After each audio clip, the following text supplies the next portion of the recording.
Voltamos com o nosso TV Cidadã. Com ele, Antonino Lopes, que é presidente interino lá do Instituto Céu Aberto de Luziápolis, município de Campo Alegre. Antonino, a gente gostaria de falar, a gente já falou sobre a organização de vocês, sobre a administração, sobre essa equipe unida lá do Instituto Céu Aberto, o ICA, né? Nossa sigla aí, ICA. E a gente queria saber como que vocês conseguiram implantar desde 2011 esse instituto tão organizado e principalmente os desafios. É desafiador ter um instituto tão organizado num distrito e realmente estar inserido na comunidade com apenas 5 anos, né? Realmente. O Instituto Céu Aberto, esse ano ele faz, em dezembro desse ano ele faz 5 anos de existência e realmente não foi fácil. Quando nós idealizamos o Instituto Céu Aberto, na verdade a gente não tinha experiência nenhuma com projetos como esse. Eram só boas ideias. Nós só tínhamos as boas ideias, né? E muita vontade de realizá-las, né? Tínhamos as ideias e a boa vontade de realizá-las, a vontade, a força de realizá-las. E aí nós corremos atrás de pessoas mais experientes, visitamos várias outras instituições que ofertavam serviços como o que nós queríamos ofertar. E aí foi aquela troca de figurinha mesmo, né? Nós aprendemos com essas pessoas que já tinham uma certa experiência e aí juntamos toda essa experiência, todo esse fruto dessa pesquisa, que na verdade era uma pesquisa, e aí criamos o Instituto Céu Aberto. Não foi fácil porque quando nós criamos o Instituto Céu Aberto em 2011, as pessoas, eu te confesso que não viram o Instituto Céu Aberto como uma iniciativa que fosse dar certo. Porque nós já tivemos lá em Luziápolis 2 projetos semelhantes e que não deram certo. Então a população ela ficou tipo assim desacreditada, achando que não ia dar certo, seria mais um projeto que não ia dar certo. A população queria, mas desacreditou pelos outros exemplos. Exatamente. Diz, é mais um que foi feito e não vai dar certo, então não deram muita credibilidade. Mas aí nós não desanimamos, né? Acreditamos. Ganharam a confiança da comunidade. Ganhamos a confiança, sim. Né? E acreditamos que ia dar certo e batalhamos para isso. Superamos as críticas, que tiveram muitas, né? E estamos aí hoje, o nosso instituto, graças a Deus, tem 5 anos. Já foram mais de 3.500 pessoas beneficiadas pelo instituto. E nós temos planos de ampliar mais ainda esse instituto. Pois é, você mais serviços. me falou de várias atividades e aí vocês querem ampliar, né? Querem ampliar as atividades. Exatamente. As crianças e jovens estão todos os dias lá no instituto. Como é essa rotatividade de cursos, crianças e atividades? Tá.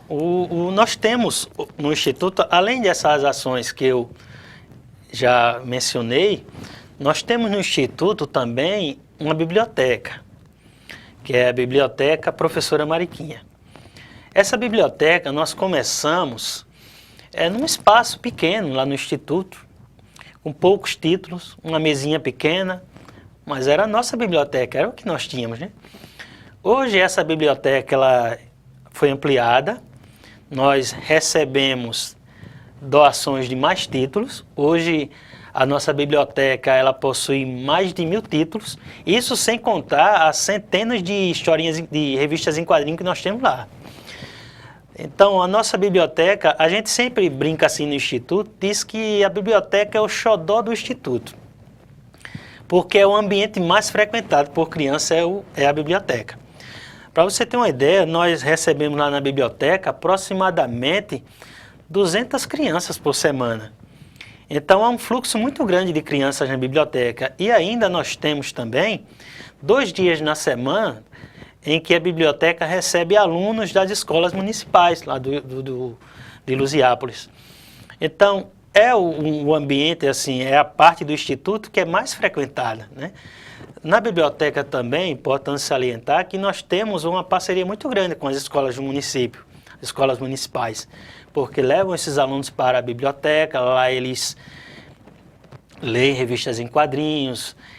Lá nós temos também na biblioteca brinquedos, temos lá uma pequena brinquedoteca, E temos uma equipe técnica lá na biblioteca que dá toda a atenção necessária para essas crianças que chegam lá. Inclusive, Isa, tem crianças que vão para a biblioteca, começam a folhear as revistinhas em quadrinhos, que acham bonitinhas as figuras e não sabem ler. E nós temos lá um pessoal na biblioteca que ajuda essas crianças a ler.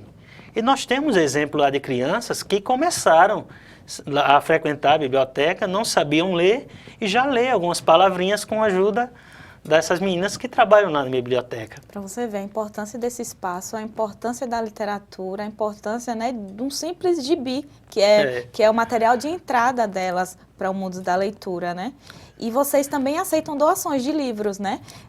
Qual a importância do gibi, do livrinho de historinha infantil? Essas crianças também são atraídas, né, por esse tipo de literatura. Exatamente. Sempre é dito que a leitura faz a gente viajar, né? E o que a gente fica feliz é de proporcionar isso para eles, né? De fazer com que eles façam essas viagens ao ler uma revistinha em quadrinho, que nós temos vários títulos lá, de vários temas, variados temas. Então é informação pura, é conhecimento. E é justamente o que nós queremos que as crianças tenham interesse, é por conhecimento. Elas vão lá, à medida que elas leem uma revista em quadrinho, elas leem um livro lá da biblioteca, elas estão adquirindo conhecimento. Então, todos esses títulos que nós temos lá na biblioteca, eles foram doados. Então, estamos sim abertos a doações, a receber doações. Nós acreditamos que essa participação da comunidade, de outras instituições, para doar livros para a biblioteca, ela é muito importante, porque vai reforçar mais ainda o nosso trabalho, aumentando o acervo da biblioteca. É verdade. Então, por isso, vamos divulgar novamente o site de vocês, que é o www.institutoceloaberto.com, e também o número do telefone de vocês, para que a gente, né, tenha essas doações de livros. Está passando aí na tela o endereço eletrônico e também o telefone do Instituto. Agora, a gente sabe que tem um projeto lá, você já me adiantou um pouquinho, que é um projeto de educação ambiental. Você é professor de biologia, não é isso? Biologia. E me diz como foi a implantação desse projeto, o que é esse projeto de educação ambiental lá no Instituto, no IFCA. Eu sou professor da educação básica lá no distrito, né? E sou professor também no estado, da rede estadual. Mas na escola em que eu trabalho, na escola municipal em que eu trabalho, eu comecei lá um trabalho de restauração de mata ciliar, de um rio que abastece o nosso distrito.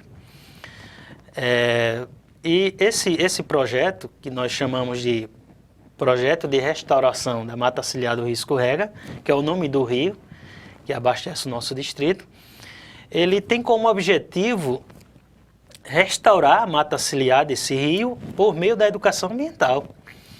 Então, o aluno, ele vê os conteúdos em sala de aula e esses conteúdos que ele vê em sala de aula, ele vê também de forma prática num viveiro de mudas que nós temos hoje. Nosso viveiro de mudas, ele comporta aproximadamente 2.000 mudas. Importante também salientar que todas essas mudas que nós temos no viveiro, elas são de espécies nativas, espécies da região, e os alunos de um viveiro, eles aprendem a produzir a muda, conhecem as espécies, algumas das espécies nativas que nós temos. Eles plantam a sementinha, regam a planta, até ela atingir o tamanho ideal para a gente fazer o plantio. E o interessante, são eles que vão plantar essas árvores. Tá? Então, eles se sentem diretamente parte dessa transformação que nós estamos fazendo nesse rio, que é de tanta importância para o nosso distrito. Porque esse rio, ele tem somente aproximadamente 10% de mata ciliar. E nós sabemos a importância da mata ciliar para um rio. Se não tiver a mata ciliar, o rio morre. O termo correto é esse, ele morre. Ele vai perdendo a vazão ao ponto que não tem mais água, deixa de existir água naquele rio. Então, como é um rio que abastece o nosso distrito ele não comporta mais poços artesianos, porque tem demais. Então, para uma população de 20 mil habitantes, esse rio ele é de suma importância. Então, é importante que a gente salve esse rio, que a gente não deixe ele morrer. E nada melhor do que fazer isso usando as crianças, trabalhando isso na cabecinha da criança, porque são elas que vão ficarem depois de gente. É verdade. Eu estou fazendo esse trabalho, eu sempre comento com elas, né? Que talvez eu nem veja essas árvores grandes, porque temos lá espécies que passam até mais de 10 anos para atingir, por exemplo, 20, 30 metros. Talvez eu nem alcance isso, mas eles com certeza irão alcançar, os filhos deles. Então é um projeto a longo prazo, mas que ele tem que ser realizado. A gente não pode mais esperar. Esse rio ele já perdeu muito do que era antes. Não é algo que a gente possa, vamos fazer no ano seguinte, não. É um projeto que era para ter sido feito ontem. Tá? Então, nós já temos bons frutos desse trabalho.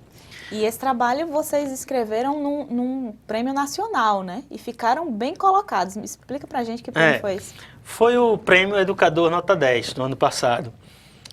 Foram aproximadamente 3 mil projetos inscritos. E, para nossa alegria, o nosso projeto de restauração da mata ciliar, ele ficou entre os 50 melhores.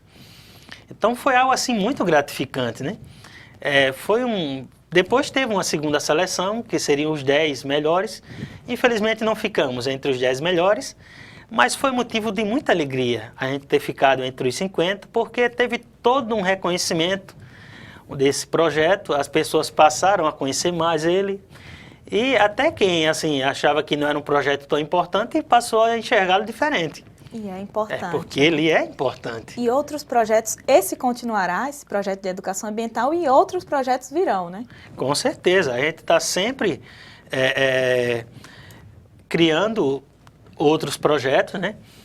Agregando ao Instituto outras ações, então o nosso trabalho não para, né? Ele está sempre assim, mudando e para melhor, claro. Antonino, nós estamos terminando, estamos no minuto final do nosso programa. Eu queria deixar aberto para você falar suas considerações finais e desde já eu já agradeço sua presença. Obrigado. Eu gostaria de agradecer a todos vocês por terem cedido esse espaço para a gente.